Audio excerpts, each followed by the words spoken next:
अस्सलाम वालेकुम, this is गाइडन chapter 46 और इस पार्ट के अंदर हमने पढ़ा है रिगार्डिंग समेशन। समेशन क्या होती है और समेशन की टाइप्स कौन सी होती हैं, ठीक है।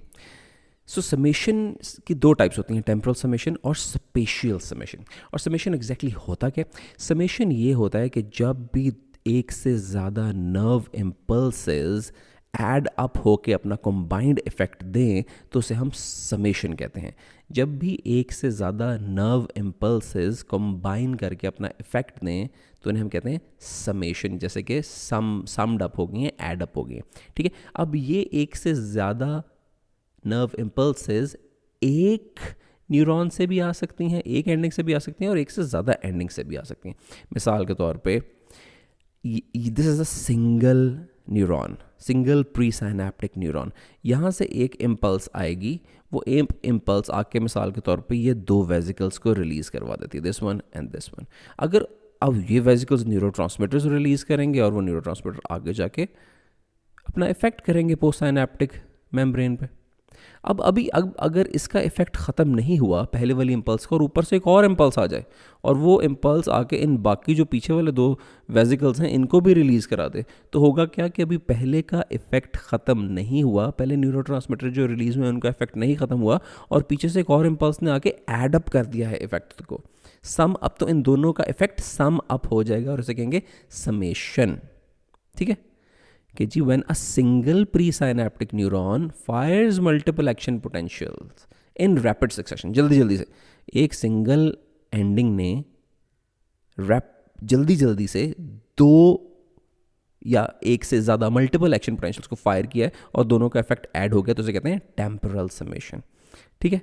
अब अगर यही जो है कि एक नर्व इम्पल्स एक एंडिंग से आ रही है और एक नर्व इम्पल्स दूसरी एंडिंग से आ रही है और दोनों अपने अपने वेजिकल्स अपने अपने न्यूरोट्रांसमीटर्स को रिलीज़ कर रहे हैं, और अगर इस तरह होता है कि दो डिफरेंट इनपुट से मैसेज आ रहा है, दो डिफरेंट इनपुट से एक्शन पोटेंशियल आ रहा है, दो डिफरेंट इनपुट से इम्पल्स आ रही है, दो डिफरेंट इनपुट से न्यूरोट्रांसमीटर रिलीज हो रहे हैं, तो उसे कहते हैं स्पेशियल समेशन। और वो दोनों जाके मिलके आगे पोस्ट साइनेप्टिक मेम्ब्रेन पे इफेक्ट करते हैं, ठीक है। तो ये स्पेशियल समेशन, ठीक है।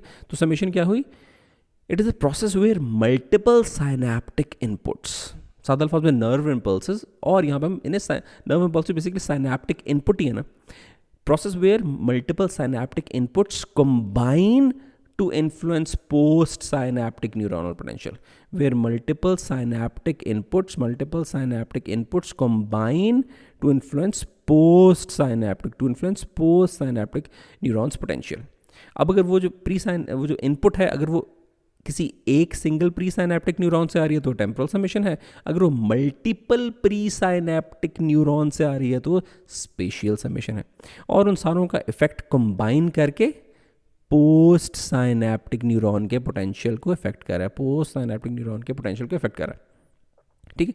अब उनका इफेक्ट ईपीएसपी भी हो सकता है और आईपीएसपी भी हो सकता है, जिस तरह हमने पिछले लेक्चर में पढ़ा कि उन दोनों का इफेक्ट एक्साइटेटरी भी हो सकता है, इनहिबिटरी भी हो सकता है।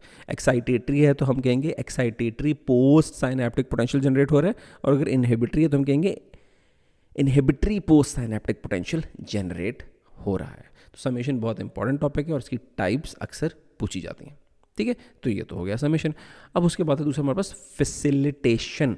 फॉर इंस्टेंस ये एक्साइटेटरी न्यूरोट्रांसमीटर रिलीज हो रहा है, अभी एक्साइटेटरी न्यूरोट्रांसमीटर रिलीज होकर क्या करेगा? पोस्ट साइनेप्टिक मेम्ब्रेन को एक्साइट करेगा, और एक्साइट करते करते थ्रेशोल्ड तक लेके जाने की कोशिश करेगा, और अगर थ्रेशोल्ड तक चला गया तो एक्शन पोटेंशियल अगली जो पोस्ट साइनेप्टिक मेम्ब्रेन है उसके अंदर एक्शन पोटेंशियल जनरेट हो जाएगा, ठीक है। अब फैसिलिटेशन एग्जैक्टली क्या है?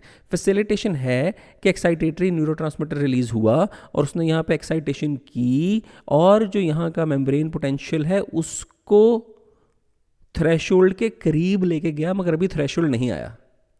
यानी कि एक्साइटेटरी न्यूरोट्रांसमीटर के रिलीज होने के बाद ये जो एक्साइटेशन है पोस्ट साइनेप्टिक मेम्ब्रेन की और इसका जो पोटेंशियल है वो थ्रेशोल्ड के करीब जाना but not reaching the threshold, इसको कहते हैं फैसिलिटेशन, कि फैसिलिटेट कर दिया है। Now action potential can come easily, थोड़ी सी और स्टिमुलेशन हो और एक्शन पोटेंशियल आ जाए, तो उसे कहते हैं फैसिलिटेटेड न्यूरॉन और न्यूरोनल फैसिलिटेशन, ठीक है। अभी अच्छा, यानी कि एक्साइट हो पोस्ट साइनेप्टिक न्यूरॉन मगर अभी थ्रेशोल्ड तक रीच ना करे बात, तो उसकी बीच वाली एक्साइटेड फैसिलिटेटेड स्टेट को हम कहेंगे neuronal facilitation. It is the process by which repeated stimulation of pre synaptic neuron, अगर प्री साइनेप्टिक न्यूरॉन की रिपीटेड स्टिमुलेशन की वजह से there is increased likelihood of action potential generation. उसने कहा increased likelihood of action potential generation, ये नहीं कहा कि एक्शन पोटेंशियल जनरेट हो गया है पोस्ट साइनेप्टिक न्यूरॉन में, इंक्रीज्ड लाइकलीहुड यानी कि जो पोटेंशियल है वो थ्रेशोल्ड के करीब चला गया है, increased likelihood of action potential generation, but has not yet risen high enough to reach the threshold. अभी थ्रेशोल्ड आया नहीं है मगर पोटेंशियल को थ्रेशोल्ड के करीब ले गया है, ये ले गई है ये स्टिमुलेशन। तो इस स्टेट को हम कहते हैं न्यूरोनल फैसिलिटेशन। जब भी पोस्ट साइनेप्टिक मेम्ब्रेन की एक्साइटेशन होगी और जो पोटेंशियल है वो थ्रेशोल्ड के करीब चला जाएगा तो इस स्टेट को, मगर थ्रेशोल्ड रीच नहीं हुआ होगा तो ये बीच की स्टेट को हम फैसिलिटेटेड स्टेट कहते हैं, फैसिलिटेशन न्यूरोनल फैसिलिटेशन कहते हैं। ठीक है जी, तो ये आपका हो गया है स्लाइड में दो बहुत इंपॉर्टेंट टॉपिक, समेशन और न्यूरोनल फैसिलिटेशन। ठीक है जी। अच्छा, अब आगे हम डेंड्राइट्स के कुछ कैरेक्टरिस्टिक्स डिस्कस कर लेते हैं with reference to signal conduction. अभी तक तो हम पीछे ये पढ़ रहे थे ना कि यहाँ से ये एक्सोन से नर्व इम्पल्स आई और नर्व इम्पल्स आगे चली गई into the post synaptic membrane. तो ये पोस्ट साइनेप्टिक मेम्ब्रेन जो हम कह रहे हैं ये ज़्यादातर क्या है, ये मोस्ट ऑफ द टाइम्स ये आगे जाकर जिस जगह पे एक्साइट हो रहा है ये डेंड्राइट्स हैं मोस्ट ऑफ द टाइम्स। अगर डेंड्राइट्स नहीं है तो 80 to 90% ये डेंड्राइट्स होती हैं और अराउंड 10% ये सिर्फ सोमा यानी कि बॉडी होती है जो पोस्ट साइनेप्टिक मेम्ब्रेन हम दिखा रहे हैं। यानी कि जो नर्व इम्पल्स लेके जाती है दूसरी नर्व की तरफ वो है एक्सॉन और जो रिसीव करती है वो मोस्टली केसेस में डेंड्राइट्स होती हैं। तो हम आगे जाके देख लेंगे जब डेंड्राइट उसे रिसीव करेगा नर्व इम्पल्स को तो वो किस तरह बिहेव करेगा। तो हम डेंड्राइट्स के कैरेक्टरिस्टिक पढ़ने लगे हैं with reference to the signal conduction. तो डेंड्राइट्स की कैरेक्टरिस्टिक तो एक है कि डेंड्राइट्स आप देखें बहुत वाइड स्प्रेड सी हैं, बहुत वाइड स्प्रेड सी हैं, वो यहाँ से भी इम्पल्स ले सकती हैं, यहाँ से भी इम्पल्स ले सकती हैं, यहाँ से भी हर तरफ से डेंड्राइट्स इम्पल्स को रिसीव कर सकती हैं। ठीक है, अब जब इम्पल्स को रिसीव कर लिया तो आगे इनका एक और मज़े का कैरेक्टरिस्टिक है कि इनके ऊपर आयन चैनल्स इस तरह के हैं कि यहाँ पे बहुत अच्छा एक्शन पोटेंशियल जनरेट नहीं होता है डेंड्राइट्स की सरफेस पे। अच्छा, तो एक्शन पोटेंशियल अगर जनरेट ही नहीं होता तो फिर ये नर्व इम्पल्स को आगे किस तरह भेजते हैं। तो वो नर्व इम्पल्स तो इसके अंदर आयोनिक चेंजेस तो आती हैं, वो आयोनिक चेंजेस एक जगह से दूसरी जगह खुद ही से आयंस के फ्लो से आगे चली जाती हैं जिसे हम कहते हैं इलेक्ट्रोटॉनिक कंडक्शन।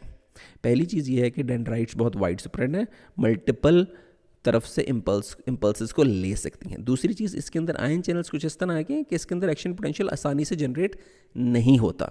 जब एक्शन पोटेंशियल नहीं जनरेट होता तो भाई इसका तो काम ही है कि वो नर्व इम्पल्स को और उसकी जो स्टिमुलेशन है उसको आगे कंडक्ट करवाना। ठीक है, तो एक्शन पोटेंशियल नहीं अगर जनरेट कर रहा तो फिर वो जो आयोनिक चेंजेस हो रही हैं पोस्ट साइनेप्टिक पोटेंशियल में की वजह से जो आयोनिक चेंजेस हैं वो आगे किस तरह जाएंगी, तो आगे जाएंगी बाय इलेक्ट्रोटॉनिक कंडक्शन। इलेक्ट्रोटॉनिक कंडक्शन क्या है कि यहाँ पे अगर स्टिमुलेशन हुई और यहाँ पे कोई आयोनिक चेंज आई तो आयोनिक चेंज मूव कर आगे मूव करते करते करते करते करते आगे की तरफ चली जाए। ठीक है, अच्छा, तीसरा पॉइंट ये है कि यहाँ पे इसकी ये जो वॉल है ये कुछ आयंस को लीकी है जिसकी वजह से वो कुछ आयंस लीक कर जाते हैं और ये आयंस लीक करने की वजह से जो पोटेंशियल चेंज जनरेट हुई थी वो पोटेंशियल चेंज, फॉर इंस्टेंस इस पॉइंट पे एक पोटेंशियल चेंज जनरेट हुई, अब ये पोटेंशियल चेंज आगे ट्रैवल कर रही है बाय इलेक्ट्रोटॉनिक कंडक्शन।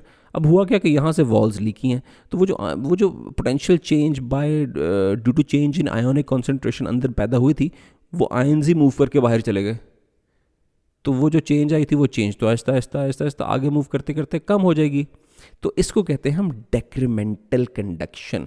पहला पॉइंट था वाइड स्प्रेड इम्पल्स को रिसीव करता है, दूसरा है कि एक्शन पोटेंशियल जनरेट नहीं होता, उसकी जगह इलेक्ट्रोटॉनिक कंडक्शन होती है। तीसरी बात है कि जो इलेक्ट्रोटॉनिक कंडक्शन होती है वो आगे जाते जाते लीक आउट होने की वजह से अपना जो पोटेंशियल डिफरेंस का असर है वो आहिस्ता आहिस्ता कम होता जाता है जिसे हम कहते हैं डेक्रीमेंटल कंडक्शन। ठीक हो गया, अब इन्हीं पॉइंट्स को हम आगे देख लेते हैं। तो हमने क्या डिस्कस किया जी, characteristics of dendrites in signal conduction हम डिस्कस करने लगे हैं। तो पहला पॉइंट क्या है, dendrites of anterior motor neurons have large spatial fields. इनकी स्पेशियल फील्ड्स इनकी बहुत लार्ज हैं जिसकी वजह से वो बड़े ज़्यादा सिग्नल्स को रिसीव कर सकती हैं प्री साइनेप्टिक टर्मिनल से। ठीक है, अब मगर dendrites have relatively few voltage gated sodium channels. भाई डेंड्राइट्स में वोल्टेज गेटेड सोडियम चैनल्स ही बहुत कम है, और आपको पता है वोल्टेज गेटेड सोडियम चैनल्स होंगे तो एक्शन पोटेंशियल जनरेट होगा और ट्रांसमिट होगा। तो इसका मतलब है डेंड्राइट्स में चूंकि वोल्टेज गेटेड सोडियम चैनल्स ही नहीं है तो it can not transmit action potential. अच्छा, तो अगर एक्शन पोटेंशियल ट्रांसमिट ही नहीं कर सकते तो फिर वो जो पोटेंशियल डिफरेंस, वो जो चेंज आई, आयोनिक चेंज आई, वो जो पोटेंशियल डिफरेंस की चेंज आई, वो आगे ट्रांसमिट किस तरह होगा अगर एक्शन पोटेंशियल नहीं ट्रांसमिट करेगा? तो वो आगे होती है इलेक्ट्रोटॉनिक कंडक्शन। एक्शन पोटेंशियल जनरेशन और ट्रांसमिशन उतनी अच्छी नहीं होती, उसकी बजाय क्या होता है डेंड्राइट्स के अंदर? इलेक्ट्रोटॉनिक कंडक्शन। इलेक्ट्रोटॉनिक कंडक्शन क्या होती है? They can transmit signals within the same neuron by direct spread of electrical current। यानी कि एक्शन पोटेंशियल का आगे फ्लो नहीं हो रहा है, एक्शन पोटेंशियल ना ही बन रहा है ना ही आगे जा रहा है, बल्कि जो आयंस की चेंज आई अंदर वो डायरेक्टली स्प्रेड कर जाता है। They can transmit signals within the same neuron, same neuron के अंदर ही सिग्नल को आगे भेज देते हैं by direct spread of electric current. So transmission of signal by direct spread of electric current without action potential is known as electrotonic conduction। ठीक है, जहां पे इलेक्ट्रोटॉनिक कंडक्शन नहीं हो रही वहां पे आयंस अंदर ही अंदर खुद ही से मूव करके वो इलेक्ट्रिक करंट या वो पोटेंशियल डिफरेंस आगे भेज देते हैं, और इसे हम कहते हैं इलेक्ट्रोटॉनिक कंडक्शन। मगर इस इलेक्ट्रोटॉनिक कंडक्शन ये जो आहिस्ता आहिस्ता आहिस्ता करके आगे मूव कर रहा है, ये भी अपनी पूरी जो वैल्यू है वो खो जाता है। क्यों? क्योंकि कुछ आयंस लीक करते रहते हैं। Dendrites are permeable to potassium and chloride ions. Dendrites are permeable to potassium and chloride ions. तो पोटेशियम और क्लोराइड आयंस क्या करते रहते हैं? वो लीक आउट करते रहते हैं, लीक आउट करते रहते हैं, जिसकी वजह से जो सारा पोटेंशियल डिफरेंस जो मेंटेन हुआ था वो आहिस्ता आहिस्ता से कम रह जाता है, जिसे हम कहते हैं डेक्रीमेंटल कंडक्शन। डेक्रीमेंटल कंडक्शन। पहली बात है कि एक्शन पोटेंशियल जनरेट नहीं हुआ, उसकी जगह पे इलेक्ट्रिकल करंट आयंस खुद ही अंदर से एक साइड पे मूव करके एक जगह से दूसरी जगह मूव कर जाते हैं, जिसे इलेक्ट्रोटॉनिक कंडक्शन कहते हैं। मगर वो इलेक्ट्रोटॉनिक कंडक्शन भी अपनी पूरी पावर से आगे नहीं जा सकता, क्योंकि पोटेशियम और क्लोराइड आयंस लीक कर जाते हैं डेंड्राइट से, जिसकी वजह से large share of potential is lost by the leakage through the membrane. और ये जो बहुत ज़्यादा लार्ज शेयर जो पोटेंशियल डिफरेंस का काफ़ी हिस्सा जो लीक आउट कर गया है पोटेशियम और क्लोराइड आयंस के बाहर लीक आउट करने की वजह से, इसको हम कहते हैं डेक्रीमेंटल कंडक्शन। ठीक है, अब तो ये तो हो गया। मगर dendrites integrate excitatory and inhibitory post synaptic potentials. उसके बाद इसका एक पॉइंट बता रहा है कि भाई वो तो सारी चीज़ें ठीक हो गई कि एक्शन पोटेंशियल नहीं ट्रांसमिट कर रहा और इलेक्ट्रोटॉनिक कंडक्शन से ट्रांसमिशन हो गई और कुछ ना कुछ अपनी पावर ख़त्म भी कर देगा पोटेंशियल डिफरेंस, यानी कि डेक्रीमेंटल कंडक्शन भी होगी। मगर फिर भी जो भी इम्पल्सेस आ रही हैं, चाहे एक्साइटेटरी है चाहे इनहिबिटरी है, वो सारे ऐड अप होके फाइनली किसी ना किसी हद तक डेंड्राइट्स उसे आगे पहुंचा देते हैं। ठीक है, एक्सॉन की तरफ। So dendrites integrate excitatory and inhibitory post synaptic potentials, अपना काम कर देते हैं। ठीक है, excitatory state of neurons depend on the balance between excitation and inhibition, determining whether it fires an action potential or not। जो नेट इम्पल्सेस रिसीव कर रही हैं ना dendrites in the form of excitation और इनहिबिशन, वो सारे को combine करके अगर तो वो ज़्यादा एक्साइटेशन की तरफ हो तो वो एक्साइटेटरी इम्पल्स आगे भेज देती है। ठीक है जी, तो ये थे करेक्टरिस्टिक्स ऑफ डेंड्राइट्स। आपने एमसीक्यू में हमेशा याद रखना है कि डेंड्राइट्स में ट्रू एक्शन पोटेंशियल नहीं होता बल्कि इलेक्ट्रोटॉनिक कंडक्शन होता है। दूसरा, डेंड्राइट्स में की जो कंडक्शन है वो डेक्रीमेंटल कंडक्शन है, क्योंकि उसके पोटेंशियल का लार्ज पार्ट तो पोटेशियम और क्लोराइड आयन के लीक आउट करने की वजह से ही ख़त्म हो जाता है। ठीक है जी, so this is it, see you in next part.